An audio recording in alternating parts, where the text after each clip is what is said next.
13-14 मार्च को प्रधानमंत्री नरेंद्र मोदी असम राज्य के दौरे पर रहेंगे और आज असम के दौरे के दौरान कई परियोजनाओं का उद्घाटन करेंगे, सौगात देंगे। असम के गुवाहाटी से पीएम मोदी पीएम किसान सम्मान निधि योजना की आज 22वीं किस्त भी जारी करेंगे। देश भर के करोड़ों किसान भाई लोगों के खातों में 19,000 करोड़ रुपए ट्रांसफर किए जाएंगे। तकरीबन 9.25 करोड़ से भी ज्यादा किसानों के खातों में ये धनराशि आज भेजी जाएगी। आज शाम को असम में ये 5 बजे कार्यक्रम आयोजित होगा और इस दरमियान किसानों के बैंक खातों में ये पैसे भेजे जाएंगे। हालांकि सरकार का कहना है कि जिन लोगों ने अभी तक भी ई-केवाईसी नहीं करवा रखी है उनको इस 22वीं किस्त का पैसा नहीं मिलेगा।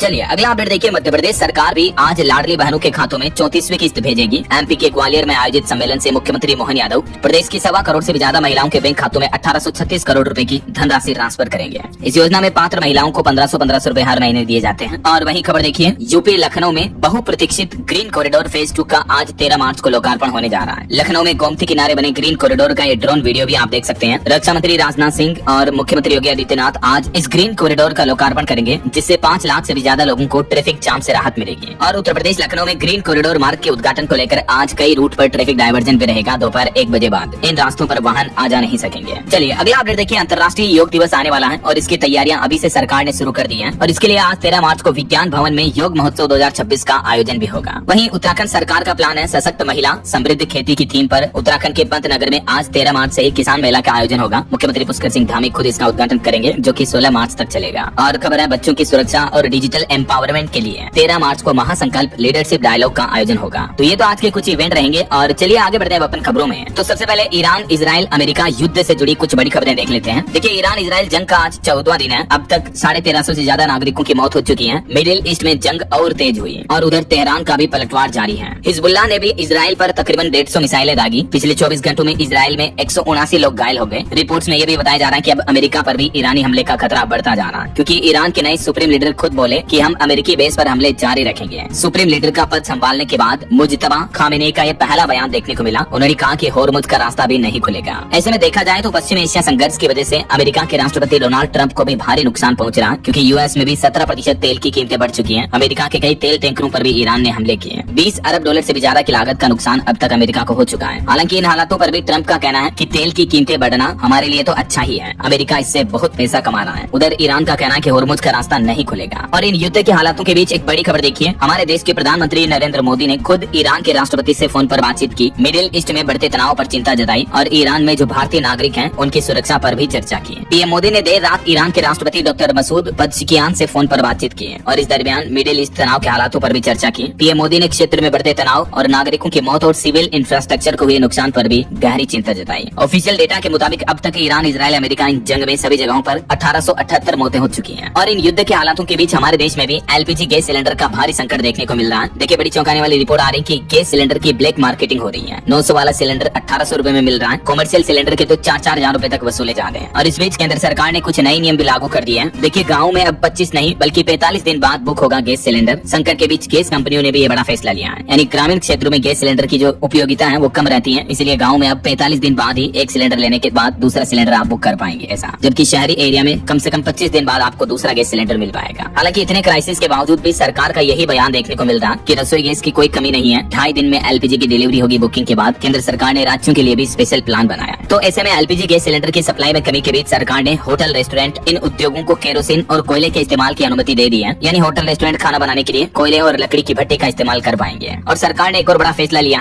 एलपीजी ने रुलाया तो सहारा बना मिट्टी का तेल। केंद्र सरकार ने राज्यों को 48,000 किलोलीटर केरोसिन की सप्लाई भी की है एलपीजी के विकल्प के रूप में। और देखिए, खुद सरकार का ये बयान सामने आ रहा। सरकार ने माना कि घबराहट की वजह से गैस सिलेंडर की बुकिंग बढ़ी है, लोग बाग डर के मारे जल्दी जल्दी बुक करा रहे हैं। लेकिन केंद्र सरकार ने अभी भी कहा कि रोजाना तकरीबन 50 लाख गैस सिलेंडर डिलीवर हो रहे हैं और देश के 1 लाख पेट्रोल पंपों पर तेल की कोई कमी नहीं है। ये बयान दिया गया भारत के विदेश मंत्रालय, शिपिंग, पेट्रोलियम, सूचना और प्रसारण मंत्रालय ने संयुक्त रूप से देश में कच्चा तेल और गैस की किल्लत को लेकर ज्वाइंट प्रेस कॉन्फ्रेंस की है। इस बीच कुछ चौंकाने वाली रिपोर्ट सामने आ रही कि देश में एलपीजी की किल्लत बढ़ी तो अब इलेक्ट्रिक चूल्हा, इंडक्शन कुकर की मांग बढ़ने लगी है। Online e commerce company Amazon पर भी इंडक्शन की बिक्री 30 गुना तक बढ़ गई। कई सारे ई कॉमर्स वेबसाइट पर तो आउट ऑफ स्टॉक हो चुका है इंडक्शन कुकर। और खबर देखिए, एलपीजी की कमी की वजह से स्विगी, जोमेटो इस तरह के फूड डिलीवरी प्लेटफॉर्म पर ऑर्डर भी घटने लगे हैं। दिन में 30 नहीं बल्कि सिर्फ 5-5 ऑर्डर ले रहे हैं रेस्टोरेंट भी, क्योंकि रेस्टोरेंट ही बंद पड़े हैं गैस सिलेंडर की कमी की वजह से। कंपनियां बोले कि घर से टिफिन लाए कर्मचारी ऐसा। तो विपक्ष ने इधर सदन के बाहर नारेबाजी की। नरेंद्र भी गायब, सिलेंडर भी गायब, इस तरह के नारे लगाए कांग्रेस के विपक्षी सांसदों ने। राहुल गांधी बोले कि मोदी घबराए हुए हैं। अविश्वास प्रस्ताव खारिज होने के बाद लोकसभा स्पीकर ओम बिरला की वापसी भी देखने को मिली है। सदन में कुछ ये हालात देखने को मिल रहे हैं। इस बीच राहुल गांधी ने भी संसद भवन में कहा कि पेट्रोलियम मंत्री ने अमेरिका के यौन शोषण के आरोपी एप्स्टीन को अपना दोस्त कहा था। लोकसभा स्पीकर ने फिर राहुल को बोलने से रोका और पुरी ने कहा कि एलपीजी की कोई कमी नहीं है। विपक्ष के विरोध में नारेबाजी भी देखने को मिली। और ईरान इजराइल जंग के बीच अब एक चौंकाने वाली खबर तो ये आ रही है कि अमेरिकी राष्ट्रपति डोनाल्ड ट्रंप ने जंग तो छेड़ दी, लेकिन अब जंग खत्म करने का उनके पास कोई प्लान नहीं है। कई एक्सपर्ट्स का तो ये कहना है कि ईरान की ताकत का गलत अंदाजा लगाया था डोनाल्ड ट्रंप ने, ईरान को हल्के में ले लिया था और युद्ध की वजह से तेल की सप्लाई ठप होगी, ये साइड इफेक्ट भी नहीं सोचा था अमेरिका ने जंग छेड़ने से पहले। और इसके साथ ही रिपोर्ट्स में ये भी दावा किया जा रहा है कि ईरान में अभी सरकार नहीं गिरा पाएगा अमेरिका, क्योंकि जो मौजूदा लीडरशिप है उसका जनता पर पूरा कंट्रोल है। खबर है कि जल्दी अमेरिकी राष्ट्रपति डोनाल्ड ट्रंप खुद ये ऑपरेशन खत्म कर सकते हैं, बाकी वो वेनेजुएला की तरह ईरान पर कंट्रोल नहीं कर पाएंगे ऐसा। और एक सनसनीखेज दावा निकल कर आ रहा है कि ईरान के जो नए सुप्रीम लीडर बने मुस्तफा खामेनी वो अभी कोमा में है। अमेरिका और इजराइल के हमलों में वो दोनों टांगे भी गंवा चुके हैं, ऐसे भी मीडिया रिपोर्ट्स आ रही हैं। हालांकि ईरान का कहना है कि हमारे सुप्रीम लीडर सुरक्षित हैं। और ईरान ने एक नया बयान जारी किया, उसके बाद अमेरिका के शेयर बाजार में भी भारी गिरावट देखने को मिली। बताया जा रहा है कि ईरान के नए सुप्रीम लीडर खामेनी ने कहा कि शहीदों का बदला लेंगे, खाड़ी देशों पर होने वाले हमले भी नहीं रुकेंगे। खुद ईरान के नए सुप्रीम लीडर ने यह ऐलान किया और उन्होंने कहा कि जो भी खाड़ी देशों में अमेरिका के बेस बने हुए हैं वहाँ पर हम हमला करना जारी रखेंगे और होर्मुज स्ट्रेट रूट भी अभी बंद रखेंगे। उन्होंने कहा कि ईरान में जो भी शहीद हुए उनका बलिदान व्यर्थ नहीं जाएगा, बाप का, दादा का, भाई का, सभी का बदला लेगा ईरान। ईरान के नए सुप्रीम लीडर मुस्तफा खामेनी ने राष्ट्र के नाम अपना पहला संबोधन दिया और इसमें अमेरिकी राष्ट्रपति डोनाल्ड ट्रंप को एक खुली चेतावनी भी दी। इस बीच देखिए यूएन में भी संयुक्त राष्ट्र सुरक्षा परिषद में ईरान के खिलाफ एक प्रस्ताव पारित हुआ, जिसमें हमारे देश भारत समेत दुनिया के तकरीबन 135 देशों का समर्थन देखने को मिला। भारत ने भी संयुक्त राष्ट्र सुरक्षा परिषद में उस प्रस्ताव को सह प्रायोजित किया, जिसमें जो ईरान द्वारा खाड़ी देशों पर हमला किया जा रहा है उसकी निंदा की गई और सभी ईरानी हमलों को तत्काल रोकने की मांग की गई। वहीं होर्मुज रूट को भी जो ईरान ने बंद कर रखा, इसके भी यूएन की इस बैठक में दुनिया भर के सैकड़ों देशों ने निंदा की। और भारत के लिए एक अच्छी खबर देखिए, ईरान के मिसाइलों के हमलों से बचकर मुंबई पहुंचा तेल से भरा एक जहाज भारतीय कैप्टन की सूझबूझ से होर्मुज स्ट्रेट रोड भी पार कर लिया और तकरीबन 1.25 लाख मीट्रिक टन से भी ज्यादा का तेल भारत पहुंच चुका है।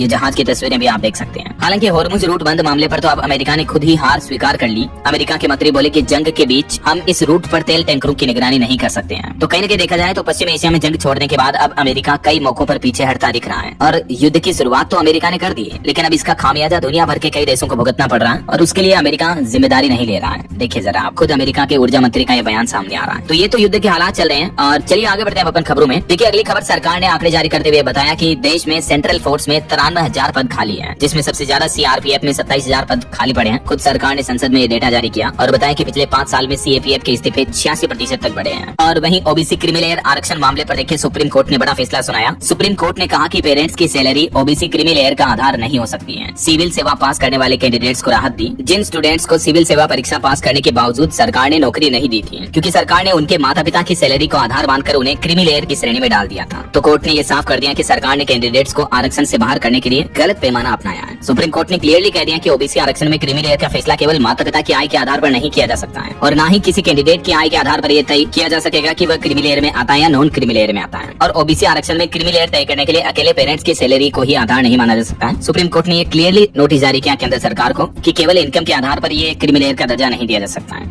आखिर इस मुद्दे पर विवाद क्यों पैदा हो रहा है, इसके बारे में कुछ डिटेल्स आप देख सकते हैं। कुल मिलाकर के यूपीएससी कैंडिडेट्स को ये सुप्रीम कोर्ट की तरफ से राहत दी गई है। चलिए अगली खबर देखिए दोस्तों, एक अनोखी खबर राजस्थान के सीकर का ये मामला है, जहां एनआरआई मामा ने भरा 1 करोड़ का मायरा, 51 लाख रुपए केस और 21 लाख रुपए की ज्वेलरी के साथ कपड़े व कई अन्य गिफ्ट भी दिए। सीकर के रनोली क्षेत्र का ये मामला है, जहां दिलदार भाइयों ने 1 करोड़ का मायरा भरा अपनी बहन के। चलिए दोस्तों अगली बड़ी खबर देखिए, भारत पर फिर से टैरिफ लगाने की तैयारी में है अमेरिका। 16 बिजनेस पार्टनर्स के खिलाफ जांच शुरू हुई। अनुचित व्यापार के सबूत मिले तो भारी टैक्स लगाया जाएगा। अमेरिकी राष्ट्रपति डोनाल्ड ट्रंप सरकार की तरफ से सेक्शन 301 के तहत ये नई जांच शुरू कर दी गई है। और वही खबर है, पंजाब के पूर्व दिवंगत सिंगर सिद्धू मूसेवाला हत्याकांड में 2 आरोपियों को जमानत दी। सुप्रीम कोर्ट ने पवन बिश्नोई और जगतार सिंह को राहत दी। अगली सुनवाई 20 मार्च को होगी। और खबर है, उत्तराखंड में आदि कैलाश यात्रा 1 मई से शुरू करने की तैयारी कर रहा प्रशासन। अप्रैल के आखिरी सप्ताह से परमिट मिलने लग जाएंगे। पिछले साल 30,000 से ज्यादा श्रद्धालु पहुंचे थे, तो इस बार भी अप्रैल में इसकी शुरुआत हो सकती है और मई से फिर यात्रा शुरू हो जाएगी। और सुप्रीम कोर्ट का एक और बड़ा फैसला देखिए, सुप्रीम कोर्ट ने बिल्डर्स और बैंक गठजोड़ मामले पर सीबीआई को फटकार लगाई और कहा कि घर खरीदने वालों के मामले लंबे नहीं खींच सकते हैं। कब्जा दिए बिना किस्त लेने के मामले पर सुप्रीम कोर्ट ने ये जांच एजेंसी सीबीआई को भी फटकार लगाई, क्योंकि अक्सर आपने देखा होगा कई बार ऐसे मामले देखने को मिलते हैं कि बिल्डर्स पैसे ले लेते हैं लेकिन लोगों को फ्लैट की चाबियां नहीं सौंपते हैं, मालिकाना हक नहीं देते। तो इसी मुद्दे पर सुप्रीम कोर्ट ने ये सीबीआई को ऑर्डर जारी किया। चलिए अगला अपडेट देखिए, सरकार ने संसद में आंकड़े जारी करते हुए बताया कि हमारे देश में एमबीबीएस की 11,682 सीटें बढ़ी हैं। 43 नए मेडिकल कॉलेज खुले हैं। 2014 से लेकर अब तक 150% से ज्यादा की बढ़ोतरी देखने को मिली है। पीजी की सीटों में भी 8,967 का इजाफा हुआ है। एकेडमिक ईयर के लिए केंद्र सरकार ने ये डेटा जारी किया राज्यसभा में लिखित जवाब में। वहीं देखिए एनसीईआरटी ने 9वीं की अंग्रेजी की 2 किताबें मिलाकर एक ही कर दी है। इंग्लिश की 2 बुक्स का मर्जर कर दिया गया। भारतीय लेखकों की रचनाओं को ज्यादा जगह मिली। सुधा मूर्ति की किताब से लिया गया पहला चैप्टर भी। एनसीईआरटी ने अपने सिलेबस में ये बदलाव किया है क्लास 9th के लिए। और महंगाई पर रिपोर्ट सामने आ रही कि बीते महीने फरवरी में रिटेल महंगाई दर बढ़कर 3.21% हुई। खाने पीने की चीजें महंगी होने का असर दिखा। ईरान इजराइल जंग की वजह से महंगाई अभी और बढ़ सकती है हमारे देश में। वहीं टेक न्यूज से खबर है अब छोटे बच्चे भी चला सकेंगे व्हाट्सएप, क्योंकि मेटा ने पेरेंट मैनेज्ड मॉडल पेश किया है, जो कि 13 साल से कम उम्र के बच्चों के लिए होगा। अगर आपके परिवार में भी छोटे बच्चे व्हाट्सएप चलाते हैं तो उनके व्हाट्सएप अकाउंट का पेरेंट्स, माता पिता, अभिभावक जो है वो कंट्रोल कर पाएंगे। अब मम्मी पापा को हर चीज पता रहेगी कि आपका बच्चा किस किस से बात कर रहा है वगैरह वगैरह। तो बच्चों के लिए व्हाट्सएप सेटअप करने की कुछ स्टेप्स भी आप देख सकते हैं। इन 3 स्टेप्स को फॉलो करके आप अपने बच्चों के फोन में पेरेंट कंट्रोलिंग व्हाट्सएप सेटअप कर सकते हैं। वहीं खबर है मेटा ने फेसबुक, व्हाट्सएप और मैसेंजर के लिए भी पेश किए एंटी फ्रॉड फीचर, जो आपको स्कैमर से बचाने में पूरी मदद करेंगे। मेटा कंपनी की ये नई पहल है। आए दिन जो साइबर फ्रॉड देखने को मिलते हैं उनके बीच। और खबर देखिए, देश के शंकराचार्य से मिलने पहुंचे अखिलेश यादव जमीन पर बैठे दिखे। यूपी के लखनऊ में तकरीबन 1 घंटे तक बातचीत की और बोले कि नकली संत अब बेनकाब होंगे। वहीं बॉलीवुड से खबर आ रही है, धुरंधर 2 की रिलीज से पहले धुरंधर का पहला पार्ट फिर से वर्ल्ड वाइड 500 स्क्रीन पर रिलीज किया गया और अब 19 मार्च को धुरंधर फिल्म का पार्ट 2 आएगा। इसके साथ ही धुरंधर 2 का नया गाना आरी आरी भी रिलीज हुआ। वहीं धुरंधर फिल्म 1 में फासला गाना देने वाले रैपर फ्लिपराची भी भारत दौरा करने वाले थे, लेकिन मिडिल ईस्ट तनाव की वजह से उनका दौरा कैंसिल हो चुका है। और प्राइवेट नौकरी पर एक चौंकाने वाली रिपोर्ट सामने आ रही है कि दफ्तरों में जॉब हगिंग का ट्रेंड बदल रहा है। लोगों के लिए अब वेतन वृद्धि से ज्यादा जरूरी पक्की नौकरी हो रही है। कंपनियों में धीमी हायरिंग, महंगाई, छटनी का डर और एआई का असर भी इसके पीछे वजह बताई जा रही है। यानी विशेषज्ञों के मुताबिक आजकल जो प्राइवेट सेक्टर में लोग बाग नौकरी करते हैं वो अपनी सैलरी से ज्यादा नौकरी की स्टेबिलिटी पर ज्यादा फोकस कर रहे हैं, क्योंकि आए दिन कई कंपनियां नौकरियों से निकाल रही हजारों लोगों को इस वजह से। और जन्म दर को लेकर भी एक्सपर्ट्स का ये मानना है। देखिए, पुरुषों की पुरानी सोच और असमानता ने घटाई जन्म दर। क्लाउडिया ने कहा कि भत्ते और छुट्टियां समाधान नहीं है, जब वे मददगार से आगे बढ़कर साझेदार बनेंगे तभी आंगन चहकेंगे। क्लाउडिया गोल्डिन, जो कि नोबेल पुरस्कार विजेता हैं, अमेरिकी अर्थशास्त्री हैं, उन्होंने जन्म दर को लेकर ये अपने विचार साझा किए। वहीं देखिए, अमेरिका के वाशिंगटन में अमेरिकी राष्ट्रपति डोनाल्ड ट्रंप और यौन शोषण के आरोपी एप्स्टीन का दोनों का एक साथ 12 फीट ऊंचा एक स्टेचू लगाया गया और ये स्टेचू टाइटैनिक फिल्म के king of the world pose में लगाया गया है। अमेरिका में कई जगहों पर ट्रंप के विरोध में पहले भी ऐसे स्टेचू लग चुके हैं और अब वाशिंगटन डीसी में ये स्टेचू लगाया गया। देख सकते हैं आप तस्वीर इसकी। तो कई लोग इसका विरोध भी कर रहे हैं, लेकिन कई लोग अमेरिका के राष्ट्रपति डोनाल्ड ट्रंप की आलोचना करने के लिए ये स्टेचू लगाए हैं और स्टेचू के निर्माता को भी गुमनाम रखा गया है। चलिए अगला अपडेट देखिए। महाकुंभ की वायरल गर्ल बोली कि अगर मेरी शादी न होती तो मैं ऐसा कर लेती। वहीं मोनालिसा के पति फरमान भी बोले कि लव जिहाद की बात गलत है, वो अपने ही धर्म में रहेगी।